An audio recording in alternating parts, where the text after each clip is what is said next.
I can't see y'all either.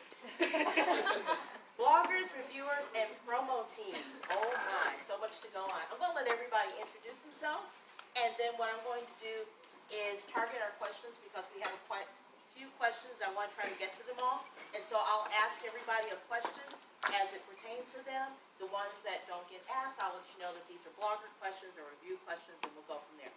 So, you start on the end. Introduce yourself. Hey. Hey. Hey. My name is Karina Espinoza, and I'm an urban fantasy author. Woo! Hi everyone, I'm Amber Garcia. I'm a blogger, reviewer, PR with Lady Amber's Reviews and PR. Yay! I'm Christine Sloan, and I write everything. Yay! Hi, I'm Tish Sauer, and I write paranormal romance. I am Bam Shepherd, and I'm just a general all-around book bitch, I guess. I do a little bit of everything. I'm Angela Roque. I write urban fantasy, etc. Of course, I have to finish this out. I'm Meg Watt. I'm Queen Bee at Lit Buzz, which is a book review site. We're going to end it starting with you down here. Woot! So, real quick, I am SF Benson / Nadira Fox. I'm one of those idiots who like to write in more than one genre with more than one name. And I write paranormal romance and darker romance. So we're going to start on this end with Meg, and we're going to ask you, how about starting a promo team? How would someone go about getting that started? I mean, to my experience of it, Yes, you would your want, experience. Is this? it like goes in and out people, so. I'm just going to talk loudly. Generally speaking, you want to go to your base. I mean, you already have a fan base, right? So start there, start a Facebook group, name it something snappy, give them some kind of an identity, and then start building up from there. Give them bonus content, encourage beta readers in those groups, and those teams are going to go out and evangelize you. And those teams grow. I mean, I started one for an author 2 years ago, and the author didn't want to join because she was like, no, like they're going to want to talk about my books. I don't want them to be uncomfortable. And I was like, they kind of want to talk to you though. Like, you should join. She's like, no, it's okay. So I came back to her and we had like 50 people in the group, and she's like, 50 people joined? And I was like, yeah. I was like, and if you joined, more than 50 people would join. So she finally joined, and now there's like 2,000 people in this group, which amazes her every day. But it's really just, being real with them, letting them get to have a little bit more of a glimpse of your life and who you are as a person. Becoming Chantella to somebody, that doesn't know you. They start to feel like they're your friend, which let's hope they are, and you're not just using them.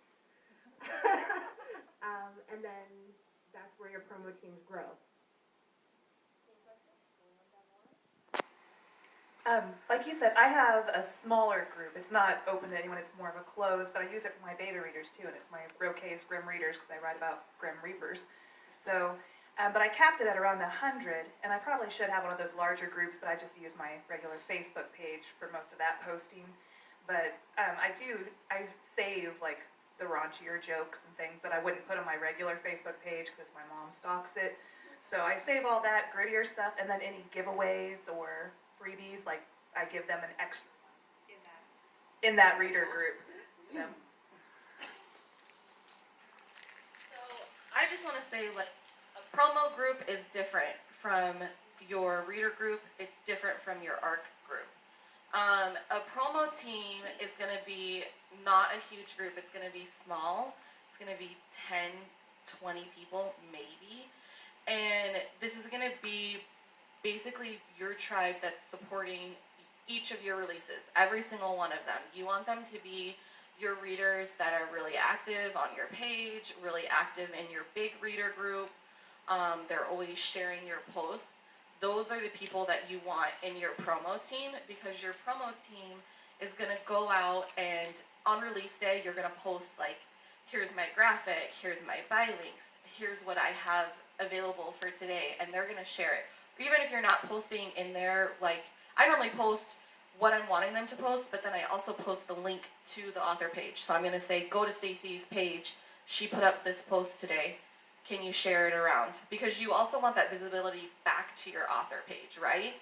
So you can send stuff to people and ask them to share it, but I like to also include the link directly to the author page, saying, please share this, because that's directing people back to your author page. So that promo team is going to be totally different. It's not going to be just your ARC readers. It's not going to be just your regular reader group on Facebook.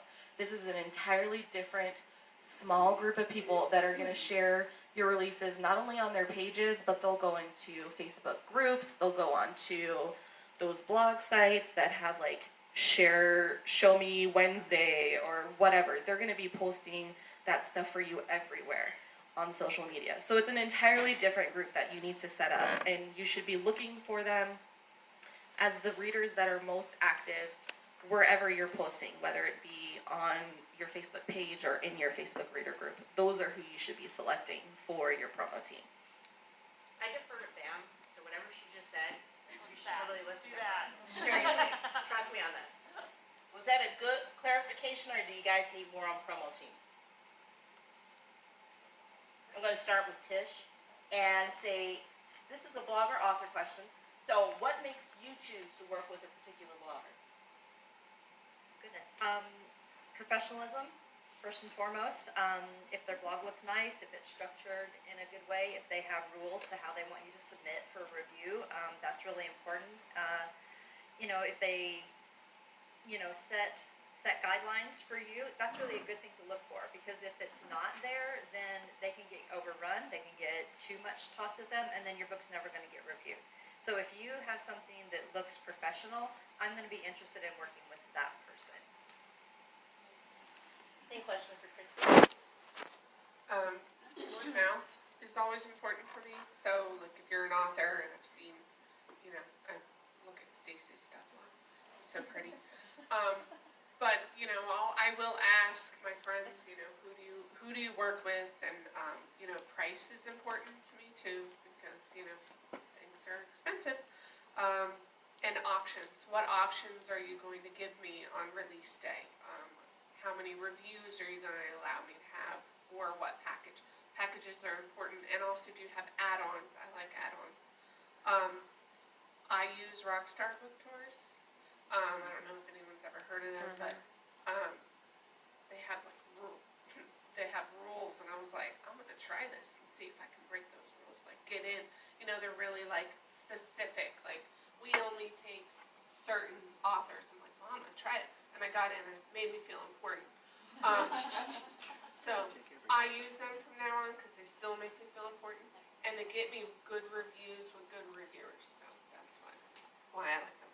And finally, Amber, how do you decide which authors that you'll take, since you are an author? I usually look at their covers, their reviews, see what they've got going on. I look at their Facebook pages, make sure there's no drama, make sure they're professional. I try to make sure that it's a genre that I'm able to work with. I don't want to take on anybody that I know that I can't work with. I look at everything before I even accept them. I will give them critiques or suggestions before I start working with them, to let them know what I think might help them in the long run, and it's up to them to decide if that's what they want to do or not. Karina, new question. How do you send in your stuff to be considered for a review? Are there any forms that you fill out? Because I know you have a lot of things that you do promotions for. I've done a lot of your promotions so far. And so how do you send in your things? Do you just contact someone by email? How do you go about the process? Well, I'm very lucky that I have Amber Garcia as my PA. So a lot of this stuff I don't get to do. But before I had Amber, I did have to contact a lot of bloggers on my own. And the most important thing that you have to do is follow the bloggers' rules. Read their websites. If they have specific ways that they want you to contact them, listen to them.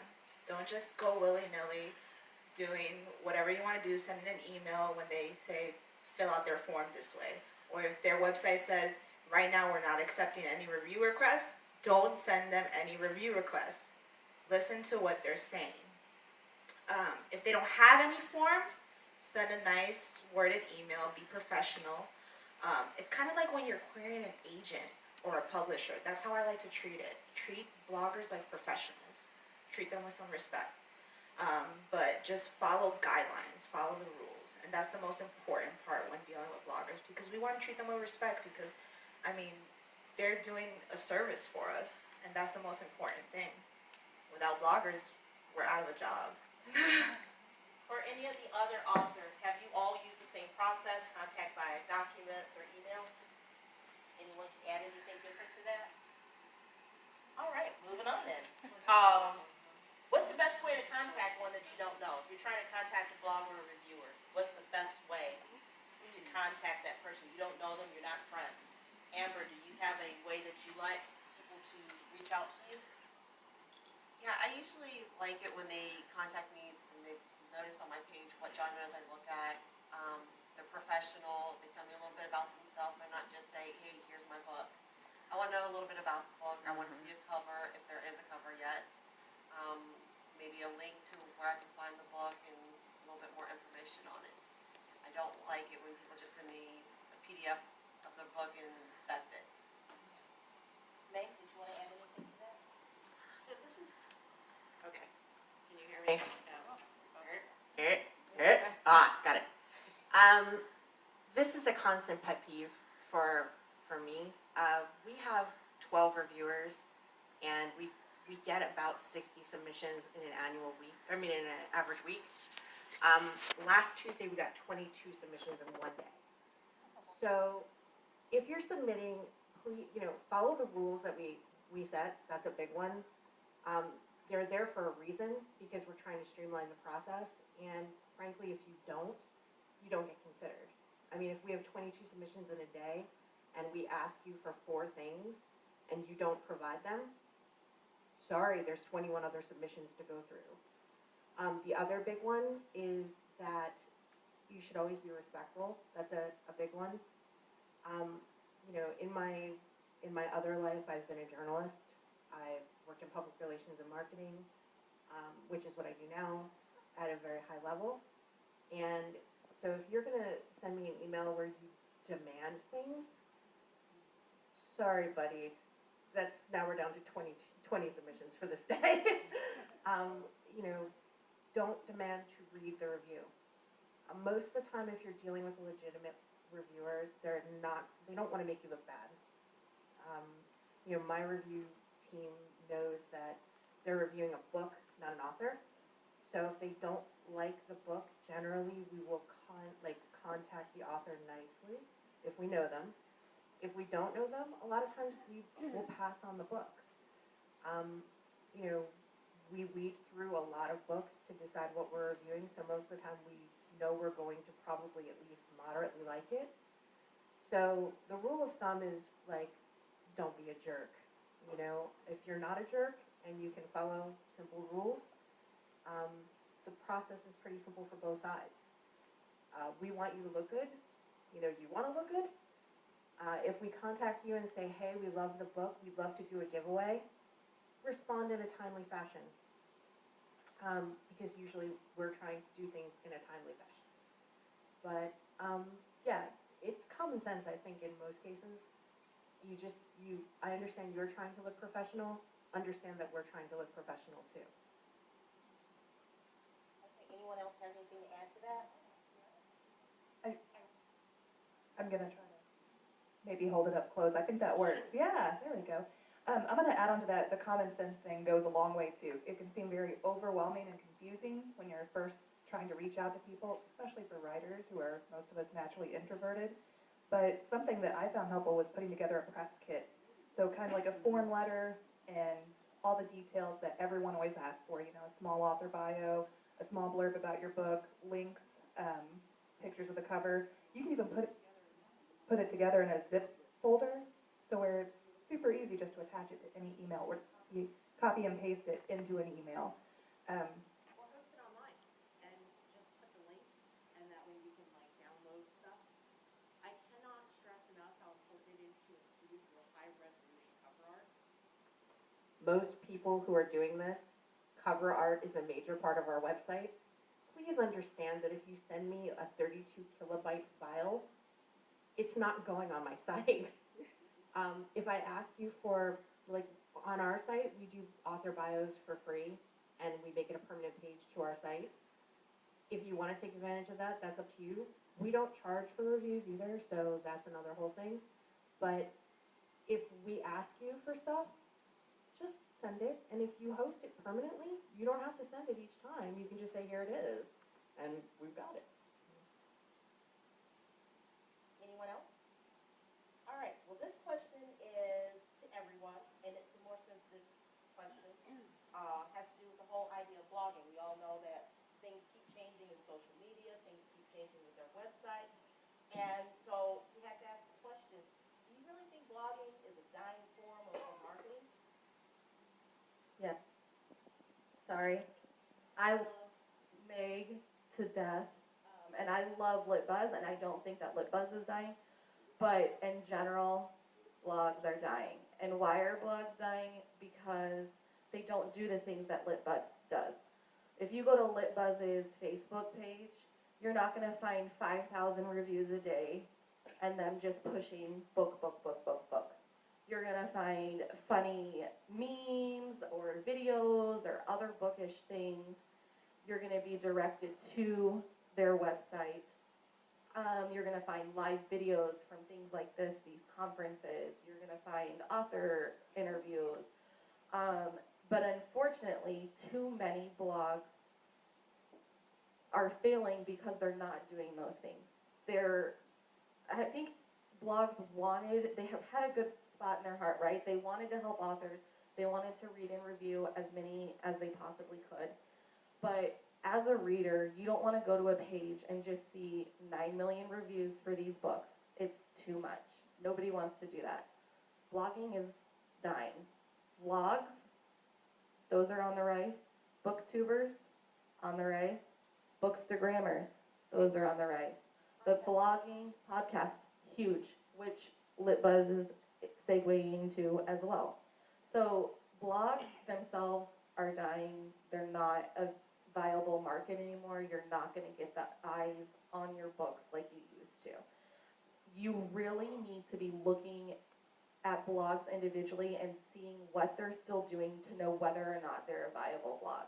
Blogs like LitBuzz still doing great, but it's because they're diversifying into other things.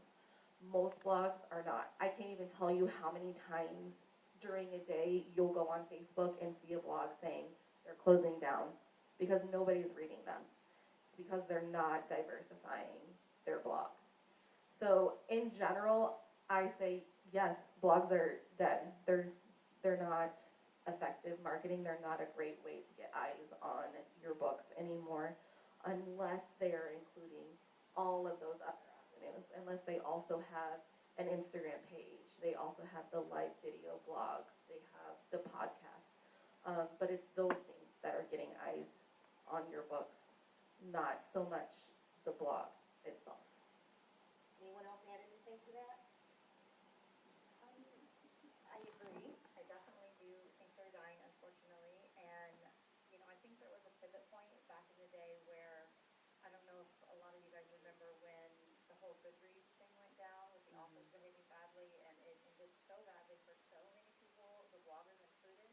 And then with the Amazon shifting, you know, their guidelines as to how reviewers can leave a review, whether it's a verified purchase, all that, I think a lot of bloggers got really overwhelmed. They didn't want to, A, put something up that was going to cause drama, or be a part of that drama.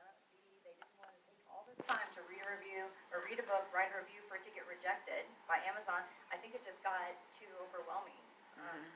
And I don't think that they, you know, I don't get everything back from that. So I completely agree. Unless you're diversifying, and it's not just, and when she's saying, you know, the 900 things that we see a day, it's like the blog tour services that we sign up for as authors.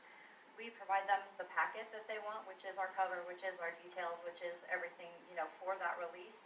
And it used to be specific to, you know, a professional blog like LitBuzz, like Minnie that I can't think of, that will go and actually take the time and do author interviews on top, or they would do something else. But now you send this stuff in, and it's just posted, it's the same thing posted in 75 different places, and some may have a review, some may not at this point.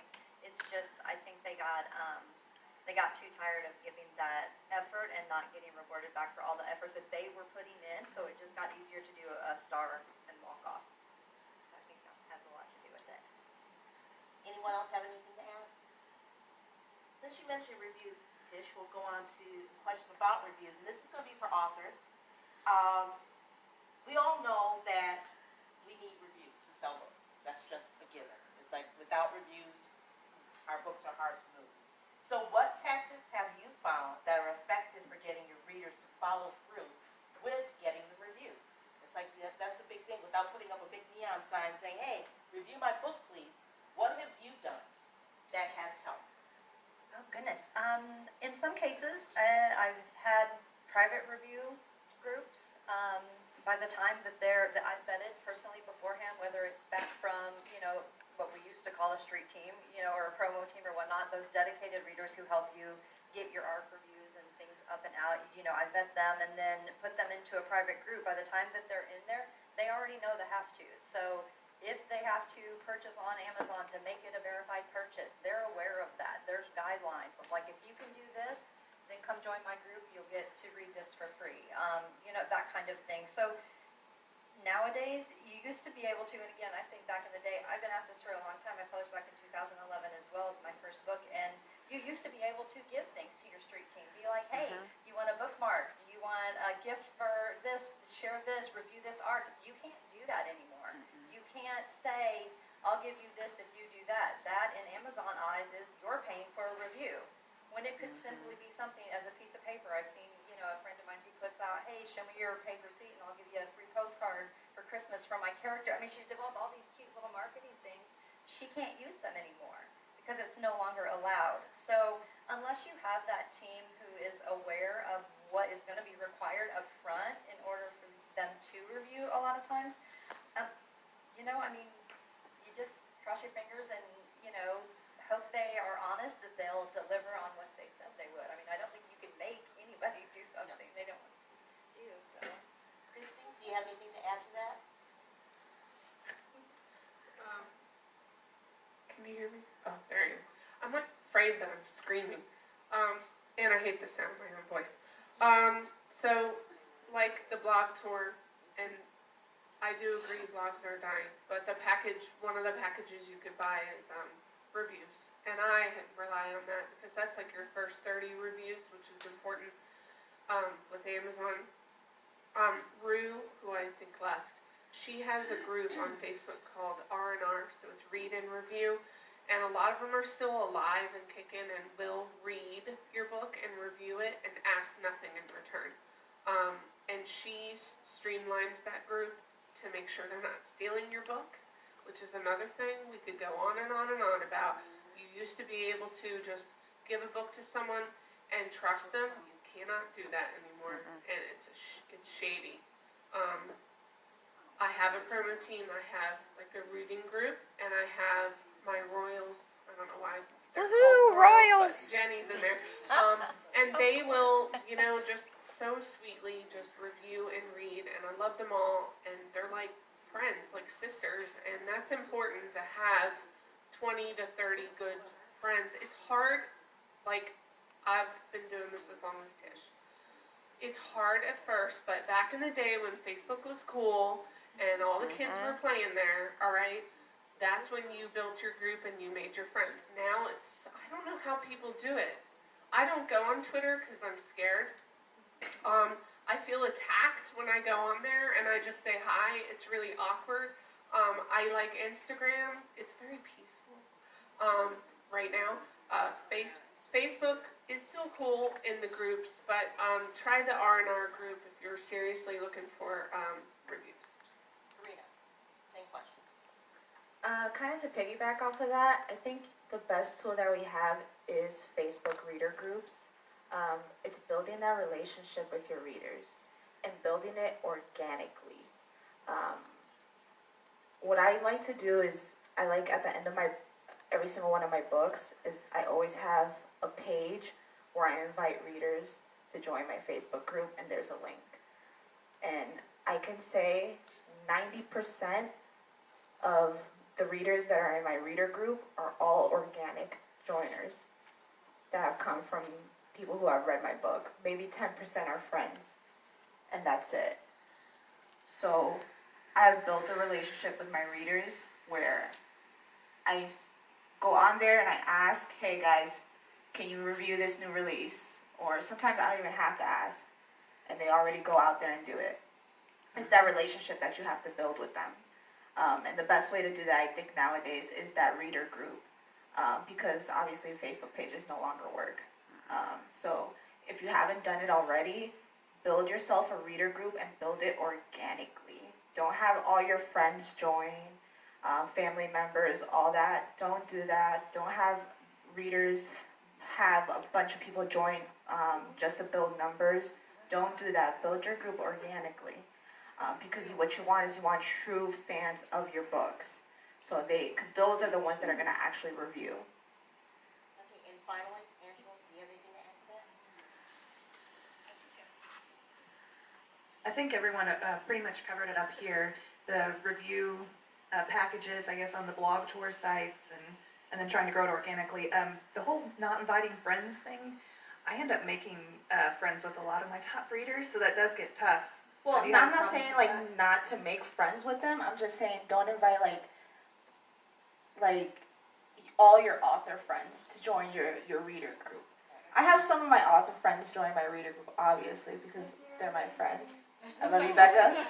But you don't want like 100 author friends to join your reader group because, I mean, it's for your readers. It's not for your friends to come and hang out. But yeah, You know? but I How much, I'm asking questions, how much importance do you put on the verified review when it comes to getting your reviews? Like when you give someone an ARC, it won't show verified unless they buy the book, right? Yeah, but I actually don't give out ARCs anymore.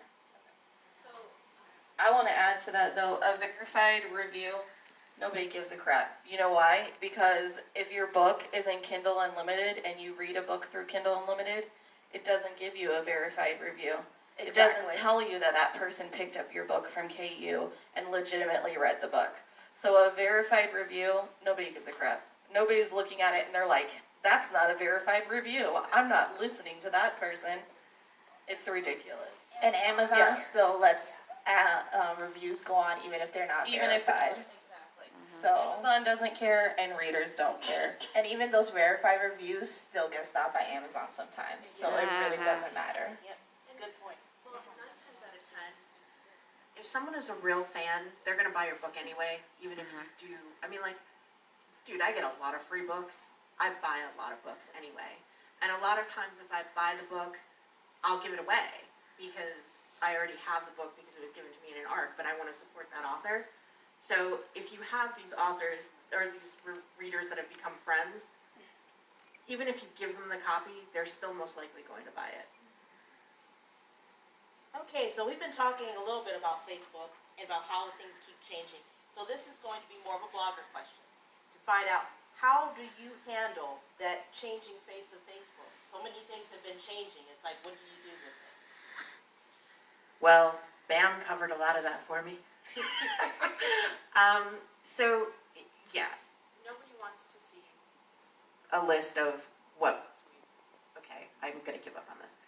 Nobody wants to see a list of the books that we have on our site. I mean, we do include those in there, but it's a lot of memes, it's more shareable content, stuff that people want to look at or laugh about, articles that are in, you know, in the New York Times or on CNN. Oh my God. Yeah, you know, I'm exciting, but I'm not that exciting. So people want to see stuff from other sources. And also, you want to include stuff that can be transferred into other areas. So you want people that are going to follow you on Instagram because you're sharing your Instagram content to Facebook. You want people to follow your podcast, or you want them to start watching your booktubes. So you want to link out to other locations. And a lot of times I'll embed that stuff with a cute meme. Because the meme will get shared and then that content gets shared with the cute meme. Yep, you can add to it. No, I think that's it. Like I said, it's just really important to diversify your blog. If you want to stay relevant anywhere, whether it be through your website or on Facebook, you have to diversify. You can't just be sharing reviews, sharing reviews, sharing reviews. Nobody wants to see that. I think video and audio content are both very important. So if you can do live videos, if you can do vlogs, if you can do a podcast, those are where the growing market is, because not everybody has time to sit down and read a book or read what people are saying on Facebook, but you can be sure that I can play a video on my phone while I'm cooking dinner and be listening to Meg tell me about, this thing that she saw. So you just want to be able to reach the most amount of people, and in order to do that, you have to make it as easy for them as possible. So the best way to do that is to be using those markets that are easy for people to use. So you want the people who are doing the vlogs, the podcasts, the things that they can multitask with. Amber, do you have anything you want to add? Yeah, I don't just use Facebook, I use it all. I think Facebook is just limiting yourself, especially since it's constricting from what's being seen. I think, I use Instagram, I use Snapchat, I use Twitter, Pinterest, I use it all. And if I post on one, I usually post on all. And then I like using the different features to try to get seen more, such as the stories or the live videos, and trying to post something different that everybody can relate to, that's not just book related, but something funny like the memes and stuff like that, so that they're coming to your page and not just seeing buy this or buy that. So, since we're talking about diversification and being innovative, good question. Have any of the authors, maybe even the bloggers too, consider accepting feed boxes as a way of promotion? And we'll start this one with Tish. I brought a sample. I actually do have what I call my reader box, and for anybody who's interested, you can order, not here, but I'm saying in order to get to them, for anybody who's interested, you can order them from my website. And they come like my links in here, they have like a little phrase, but they actually come with, I have little gifts, like this is a little spell candle. I have like lavender essential oil hand sanitizer with little samples of the oils that go with them. You get a little crystal bracelet, as well as this amazing like makeup bag that says the who made me do it. It's got my logo on the back. But then that also, you get a bookmark and a sticker, but then that also comes with whatever book you choose, and then you sign, autograph your name and everything, so they get a book with it as well. So it's a really good value if you have the, resources to get those things to put in there, and it can help boost your new releases. Like, I have these in general for people to buy, but for like a new release, you can do like a themed box. Like if I had a new release or a new series, I could do a box created for that, and people can sign up just for that one, or they can get my general one. And I know some people even turn it into like a monthly membership thing. Like if I was going to do something different, like every month you could sign up for the membership version, you would get a different box or whatever. So I do know a lot of people that have utilized that, and it definitely, word of mouth is great, and it, it just gives you content to share as well, and I've gotten really good feedback from it, so I haven't had any, I've definitely made my money back by investing into the things that go into that. Has anyone else used one? Christy? I have not used it, and I'm giving up on the microphone thing. Can everyone hear me? I'm generally loud, so, I thought about it, but when I priced it myself, and then when I tried to see who would be interested, I personally didn't have enough, people, but who knows Colleen Hoover? Colleen Hoover, okay, Yep. huge romance author. Okay, so she has these, and of course she's booming, but she has this thing where she will allow you to send your book to her, and she will put your book in a box that she sends out to just one random person. So I did that,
works.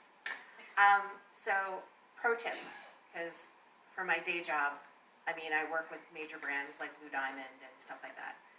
There are companies that send out these boxes that you can send your product to them. You have to pay a fee, but they are sent at 3 different levels. One is that they send a couple items. One is that you send a link, like they get a link to, like a code to get your book for free. And then the big one is that they get a box, but the box will include all different kinds of things. So they'll usually be themed. Like if it's like, you know, the morning, it will include like a box, a full can of Folgers and like, you know, other things that you do in the morning. I don't know, a bar of soap. I don't know, stuff. But you can get in on those boxes, and those go out to a much larger mass of people, like different people that are not in this community. And let me tell you guys, the way to survive is to diversify. So we're talking about blogs diversifying, but it's not just that. As an author, you can't just market to the people you always market to. You have to hit new people, and that's a great way to do it. So there are companies like She Knows, there are other ones like that, that do these boxes, but also like you send your codes. You're not losing anything by sending a code to send an ebook, but you might gain a whole group of people you've never had access to. So, purchase. Anybody else with a tip or just a comment? Amber? If you're interested in building one of those boxes, because I'm actually in the process of doing it, Packlane is a good website to go to do the boxes. It is a little pricey, guys. I'm letting you know now. This is an investment. For 50 boxes, it's almost $500. So make sure that you have the budget for it, because that's not even including all the things that you're going to put inside of it. But Packlane also gives out coupons of like once a month. It's not a big coupon. It's like maybe 10% or 15% off. But hey, something is something. So sign up for those emails. But yeah, just want to let you guys know. Well, and I will speak to that as far as the budget for this. The way that I was able to get it into a range that I was comfortable with, I make my own candles. I make the lavender hand sanitizer. I can press all the makeup bags myself. I have a side business that we do retail swag for authors, that I have all of that stuff that I can do to myself. So thinking along the lines of the investment, as long as you are able to get the things that you want, whether it is through, Vistaprint, we're all familiar with Vistaprint. If they have stuff that you have, or you printing or dot printing, exactly. If they offer like the massive quantities of something that you can get like 500 for, $50 of these little cute keychains, go in for a $50, a 50 box set to begin with, and start with those. Just start compiling little masses of things that you can put in here and randomize out. This is probably about a $95 value after the design, the boxes, and then all the tools and equipment to make everything. It's probably about $95 worth of stuff here, and I sell it for $50 with free shipping. So you're definitely getting a value, but you also get more stuff. You get to pick your book, you get a signed book, you get this, you get that. So you can obviously change those things out and then set your prices accordingly. But yeah, it's definitely an investment, and obviously, if you can make your own stuff and do things, and I know a lot of us are crafty here, you can consider that as part of that. Anyone else want to add anything? Amber? This is actually a service that I'm about ready to start adding to the PR service that I already offer. The thing that we've run into is that I have 40, 50 authors in several different genres. And when I was going to do it as theme, I had probably about 30, 40 people sign up that wanted boxes, but they were all over the place with genres. So that was the hard part with it. What I did find was a couple of different celebrity companies that do award ceremonies. One we did for Mother's Day gift boxes that went out to people such as Pink, Beyonce, and other places. And then I have the Teen Choice Awards that go to influencers and teen celebrities and stuff like that as well. The only thing about that is that you have to pay for the shipping and printing of your books, plus the cost of having your books in it, which can range from anywhere between $150 to $2,000, depending on the event that it's going to. But I have had one author that was contacted by a movie producer for her whole series that isn't even finished writing, and I don't know what's really happened with that. She's kind of kept a lid on it, but she was contacted, and that was nice recognition for her. I have another set of authors from last year's Teen Choice Awards, where one of the teen celebrities read every single book, posted reviews, posted on her social media sites, her Instagram, and everything. So that was really nice for them as well. Did she have something more? I was just gonna say that, that you can get into a lot of the like gift bags at events. If you wanna get in with influencers, there are actual influencer events, like StreamCon, VidCon, places like that. Yes, there is, obviously you're going to pay for that, but these are people that's what they do for a living. You know, they make content for a living. And if you have somebody who has, you know, 200,000 followers, and they're organic followers, not paid, then you're actually getting an insane value for, you know, the $200 or something you have to put up to get that book in there. So that's a really great way to kind of get in with new crowds at a, you know, a really nominal rate for what you're spending. Okay, we did have questions that we didn't get off of this question, but I want to find out what do you guys have to say. We got, what, about 8 minutes? Yes. So if there are any questions from the audience before we do our takeaway?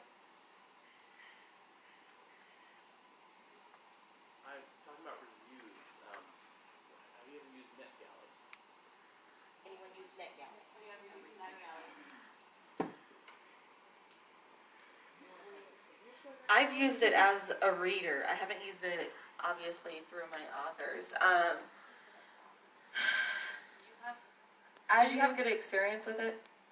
So, because I feel like I used it as an author one time, and I maybe got like 4 reviews, and I gave out maybe like 50 copies of my book.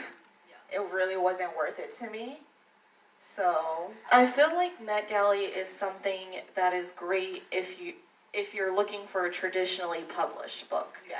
But if you are an indie author, which everyone here is, NetGalley is not really for you because they're not really looking for that. What they want is Amy Bartol's book that they can't get their freaking hands on. And those are the kind of books that they go to NetGalley looking for. They're not really looking for an indie book. So I think it would be more a waste of your time and energy and effort to put your book on NetGalley than you'd get in return for it. You would get a much better return if you were doing it via Facebook, Instagram, that kind of thing, than putting it up on NetGalley. So I definitely look at NetGalley, and our traffic manager definitely looks at NetGalley. But that's where we're getting like Jodi Picoult, you know. And obviously at our level, it's important to have a mix of traditional and indies. Well, to me it is. I feel it's important to still have those indies like prominently displayed. But, you know, to be relevant, we have to have Jodi Picoult's new book. We have to have Debbie Macomber's new book. So we are using it. What I will tell you, the key for NetGalley is that you have to have primo cover art, because NetGalley is all about the cover. And it doesn't matter if your blurb is great, if the cover is not fabulous. They actually rate your cover on NetGalley. You can rate every cover you see. If it sucks, nobody's looking at what your book is about.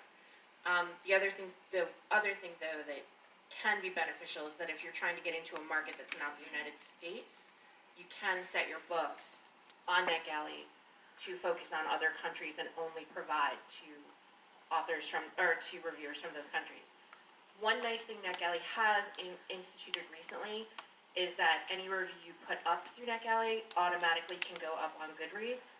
So, you get like the double benefit, and it automatically will let you share on social as well.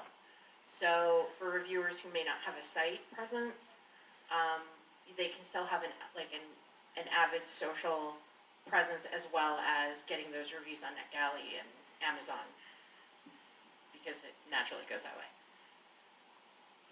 Did that answer your question? Okay, anyone else with a question? Yes. Hi.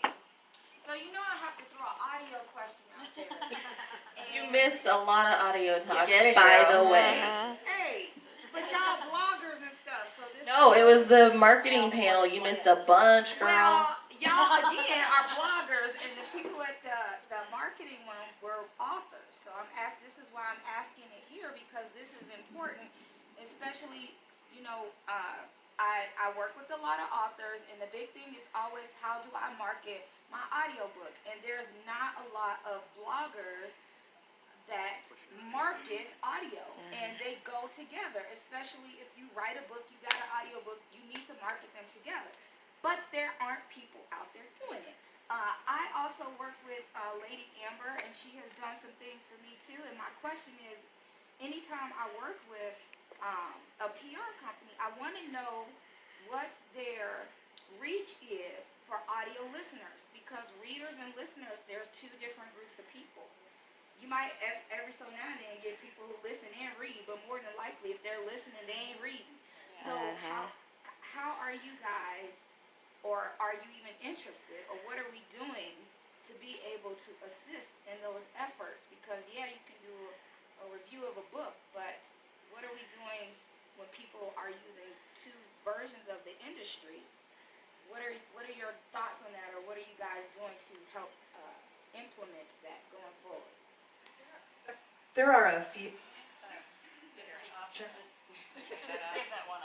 Or Mike. Because audiobooks are on the rise, there are more and more options coming up. One that I've used that I like is called Audiobook Boom. Yeah, I know that. You know that one? Yeah.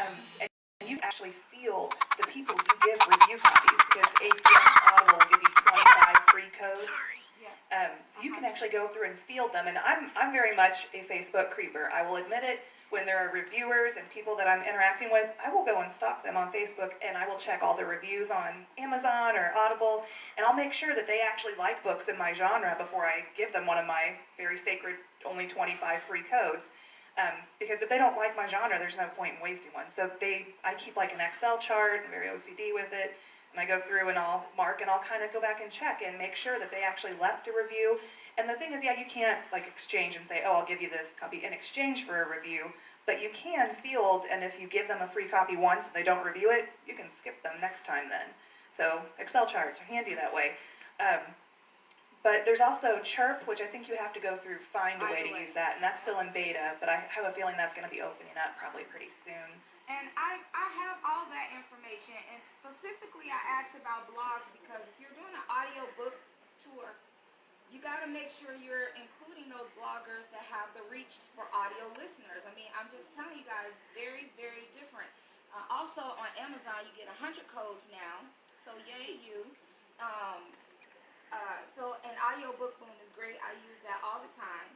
But again, it's really, if I'm doing a tour, an audiobook tour, and I use a regular regular booklets, it's just not going to reach the right people.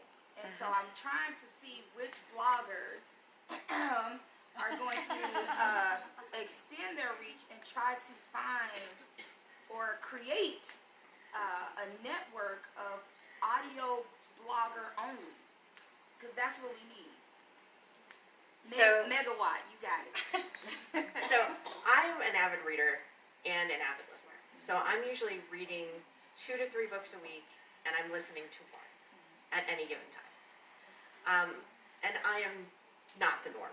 I realize that. Our challenge on the reviewer side is that more often than not these days, authors will release the book in a physical, in a print copy, and then 3 months later, they'll release the audiobook. So do we wait to release a review, or do we go with the review, and then how do you introduce that audio the second time around, right? So what I found to work on our end is that I'll do giveaways of the audio. We'll do a separate, like, especially if it's a narrator that people love or is established in a genre, we will do interviews, that kind of thing, to do something that's different and refreshes the content. The problem on our end is that a lot of times authors don't want to do something different. Or we've reviewed their book, so they have not established a mindset yet that is on your level, where they want to do something different or try and, they're like, well, they already reviewed the book. I've actually contacted authors a few times where I was like, your audiobook is great. You want to do a giveaway? And they're like, oh, we already reviewed the book. I'm like, okay. And that's an author issue, unfortunately, because there's authors who listen to audio and love audio. They invest in their audio just like they do their books. And then you have those I'm putting it out because that's what I'm supposed to do, and it's just kind of just out there, so they don't give that investment. Now, if you get an author who is all like, I'm all about audio and my book is my brand, I gotta do it, then yeah, you'll get that person that says, okay, the audiobook is out, let's do an interview with myself and the narrator, let's do this giveaway. But I guess again, I see your issue is that it's like the review is done, even though an audiobook review and a book review is two different things, because you're They looking are, at two but they're different not, because it's things. still the same book. It's the So content, but in an audiobook review, you're reviewing the narration Agreed. and the story. No, that's what I'm So- saying. I don't disagree Yeah. with the point at all. My problem on my side, and that's a quandary, like, I'm open to, like, guys, I mean, anybody who has worked with me knows that I'm down for trying to figure Yeah. something out, and I'll do something different, and I will completely re-skin my site because Bam and I have a conversation about it. Like, I will do the things, but the thing is that some of those solutions aren't mine to figure out Right. alone. I'm open to those ideas on how we can do it, and I'm not the only reviewer that's like that. Yeah. But it's a matter of, changing the mindset across the board, right? So how do you do that? We have these events like this. That's exactly what she's saying. That's how it You starts. need to reach out to the bloggers that are still doing well and say, have you considered making an audio division? I mean, that's a great place to pop in those live, discussions. Like, I use BeLive, and I'll do Yeah. Facebook Lives where I do interviews. I've done interviews where we have the narrator come in and talk with the author, and how the narration changed the book, because that's a big thing. You have in your mind what a book is like and what somebody sounds like, right? I have read books that I have read the book and then I have read the book, listened to the book, and the narrator has totally changed the book for me, Yeah. positively or negatively. Yeah. So having that's a great place for those live discussions, popping things up on your story, that kind of thing. But it's a matter of how to address the issue so that we're not ignoring the book either. You want to cover, church and state. Yeah. Anybody else? That was actually quite good. We could have had a whole panel just on that. Anybody else? It's time. I'm sorry. Blame Jocelyn. I'm the bad guy. Ask afterward. I'm here all day. Yeah, come on up and just ask your question. We get a round of applause for our panelists, please.